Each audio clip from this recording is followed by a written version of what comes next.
రండి. నమస్కారం నమస్కారం కృష్ణారెడ్డి గారు. కూర్చోండి. జిల్లాల పంపకాలు అయిపోయాయా? షరా మామూలే. ఆయనకు పాదాభివందనం చేసే వాళ్ళకి పనికొచ్చే జిల్లాలు ఇచ్చేశాడు, మనకు పనికిరాని జిల్లాలు పారేశాడు. అయ్యగారు, ఈ బానిసత్వం నుంచి విముక్తి లేదా? అన్నాచి తలుచుకుంటే అంకయ్య రెడ్డిని లేపేయటం కష్టమా? ఓపెన్ టికెట్ జేబులో రెడీగా ఉంది. డేటు వేయడం, ఎక్కించేయడం, డమరక డమ్. ఆ డేట్ వేసేది ఎప్పుడు? ప్రస్తుతం చాలా కష్టం. నా ప్రభుత్వం ఉండగా నేను కింగు, ప్రభుత్వం మారింది, అతను కింగు. మళ్ళీ రేపు ప్రభుత్వం మారుతుంది, అప్పుడు నేనే కింగు.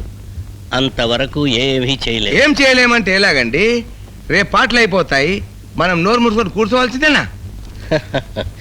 ఏమీ చెయ్యలేనంటే అంకయ్య రెడ్డిని ఏమీ చేయలేనన్నాను గాని సారా పాటలనేమీ చేయలేనన్నానా? రేపు పాటలు జరగవు. జరగవా? అవును. ఈ కలెక్టర్ ఎవరో కాదు, నా మేనల్లుడు. కావాలని నేనే ఇక్కడ వేయించాను. ఈ టెండర్లు వాడు ఒప్పుకోడు. ఈ స్టేటు అంకయ్య రెడ్డి గారి ఎస్టేట్ ఏం కాదు. ఒక్క టెండర్ తీసుకొచ్చి పాటలు పాడించబట్టే పాటలు పాడించను. సారా పాటలు పోస్ట్ పోన్ చేస్తున్నా. You can go. అసలు నేను ఎంతో టెన్షన్ లో చెప్తుంటే వినిపించుకోండి. మరి ఇదే నిప్పు మీద ఆర్జం బయటమంటే ఆ కలెక్టర్ గారండి రెచ్చిపోయాడు. రెచ్చిపోయి ఏం చేశాడు? సారా పాటలు ఆపేశాడు. బాబా, అసలు ఆయన వ్యవహారం చూస్తుంటే మన జిల్లాలో పూర్తిగా సారా పాటలు బంద్ అయిపోయినట్టేనండి. ఆ కలెక్టర్ గారి వ్యవహారం చూస్తుంటే అసలు మన ఊళ్ళోంచి ఎల్లగొట్టేట్టున్నాండి. ఊళ్ళో నుంచి ఏందండి, జిల్లా నుంచి ఎల్లగొట్టాలని చూస్తున్నాడు. అంకయ్య రెడ్డి గారు అంటే ఏమిటో మీరు నిరూపించాలండి. నిరూపించాలి. బాబా, మా గోడవైన ఎంటనవా లేక నీ జాసింకా మామిడికాయ పప్పు మీద ఉందా? అక్కడ సీన్ అంత లేదు. అది కాదు బావా. నీ సీన్ ఆపి. గంగా అయ్యా, కడుపులో కరకరలాడిపోతుంది, టిఫిన్ కాస్త రెడీ చేయించు.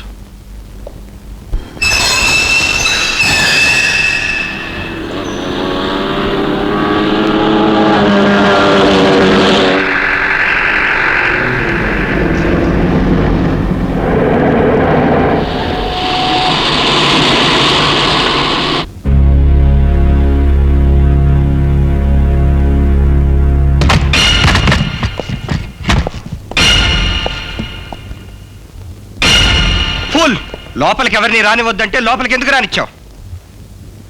Get out. I say get out.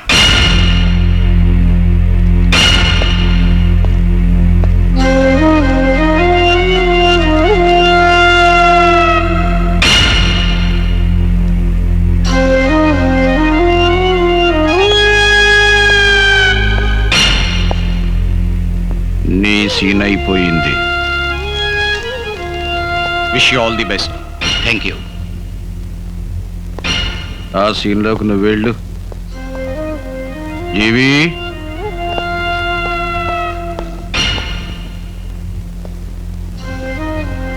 రేపొద్దున్న దుర్ముహూర్తం వెళ్ళిపోగానే సారా పాటలు.